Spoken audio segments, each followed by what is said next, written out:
আজকে মাননীয় হাইকোর্ট ডিভিশনের মাননীয় বিচারপতি আসাদুজ্জামান মহোদয়ের দ্বৈত বেঞ্চে আবরারের হত্যাকাণ্ডকে কেন্দ্র করে একটি রিট পিটিশন দাখিল করা হয়েছিল এবং সেই রিট পিটিশনের শুনানি আনতে আমাদের মাননীয় হাইকোর্ট ডিভিশন একটি আদেশ প্রদান করেছেন, এই মর্মে একটি রুল জারি করেছেন এবং একটি অন্তর্বর্তীকালীন আদেশও প্রদান করেছেন।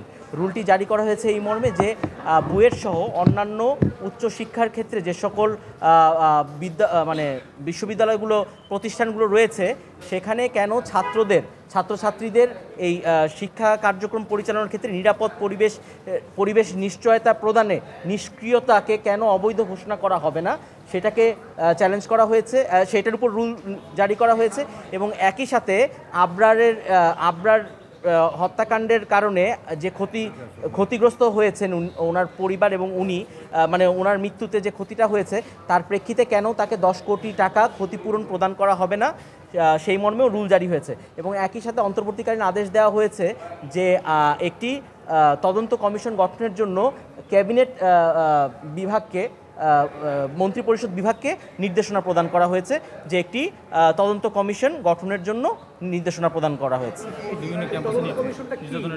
তদন্ত কমিশনটা হবে যে এই আবরারের ঘটনাটার সময় এই টর্চার যে হয়েছে এবং সেই প্রেক্ষিতে যে ওই সময় যে কোনো ব্যবস্থা কার ফেইলিয়ার ছিল এবং ওই সময় যে ওই নিরাপত্তা নিশ্চিতে যে ব্যর্থ হয়েছে সেইগুলো দেখার জন্যই ওই তদন্ত কমিশনটা গঠনের জন্য ওই প্রেয়ারে চাওয়া হয়েছিল। তার প্রেক্ষিতেই আদালত তদন্ত কমিশন গঠনের ব্যাপারে নির্দেশনা প্রদান করেছে।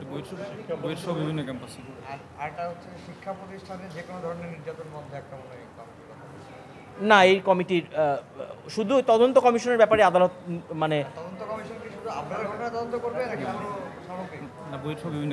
বুয়েট সহ বিভিন্ন ক্যাম্পাসে যদি এরকম টর্চারের ক্ষেত্রে বুয়েট সহ বিভিন্ন ক্যাম্পাসে যদি এরকম টর্চার সংক্রান্ত আরও ঘটনা হয়ে থাকে সেটা হয়তো পরবর্তীতে মন্ত্রণালয় থেকে যখন এই তদন্ত কমিশনটা গঠন করা হবে তখন হয়তো ওনাদের ওই মিনিটসটা এজেন্ডাটা ঠিক করে দেওয়া হবে। কিন্তু আদালত বলেছে আপাতত যে তদন্ত কমিশনটা গঠনের জন্য। আপনাদের মামলার পুরো খরচ বহন করছে বুয়েট প্রশাসন এবং তার পরিবর্তে প্রতি মাসে 75,000 করে টাকা এখনো দেওয়া হচ্ছে এবং গত 3 বছর ধরে তার পরিবার এই টাকা ঈদের বোনাসও দাবি করছে, সেটাও প্রশাসন দিচ্ছে।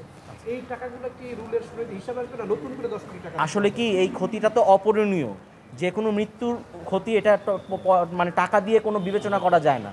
আর তারপরেও যদি বলতে হয় এখানে তো এখন মাত্র রুল জারি হলো, সেই ক্ষতিপূরণের অ্যামাউন্টটা তো পরবর্তীতে যখন রুলের শুনানি পরিপূর্ণ শুনানি হবে তখন তখন ফাইনাল রেজাল্টটা দেওয়া হবে যে আসলে কতটুকু এখানে যৌক্তিক এবং কিভাবে সেই হিসাবটা করা হবে। সেই ব্যাপারে এখনই আমি আর কিছু বলতে চাচ্ছি না। ওনার এখানে একজন অ্যাডভোকেট, ওনার নাম হচ্ছে জনাব শাহিনুল আলম, উনি এই রিট পিটিশনটি দাখিল করেছেন। আর এখানে ফাইলিং লয়ার ছিলেন ডক্টর মাহবুব মোর্শেদ, একজন অ্যাডভোকেট আমাদের সুপ্রিম কোর্টের। না, কোর্ট বলেছে যে এই ঘটনাগুলো তো আসলে খুবই দুঃখজনক এবং যেটা হয়েছে এটা খুবই দুঃখজনক ঘটনা এটা, এবং তার প্রেক্ষিতেই উনি আর ভবিষ্যতে যাতে না হয় এইটার জন্যই উনি এই রিট পিটিশনের এই আদেশটিতে ইন্টারফেয়ার করেছেন। এইটাও আমরা আদালত থেকে আসলে পিটিশনার লয়ারের পক্ষ থেকে প্রথমে একটা প্রস্তাব রাখা হয়েছিল যে আপনারা ফিক্স করে দেন, কিন্তু এই ক্ষেত্রে একটা জটিলতা হতে পারে দেখে যেহেতু আইনে বলা আছে এটা সরকারের এখতিয়ার, তাই কোর্ট ওই সরকারকেই নির্দেশনা দিয়েছেন যে আপনারাই ওই কমিশনটা ফর্ম করার জন্য আপনারাই গঠন করবেন আর কি। Thank you. আসসালামু আলাইকুম।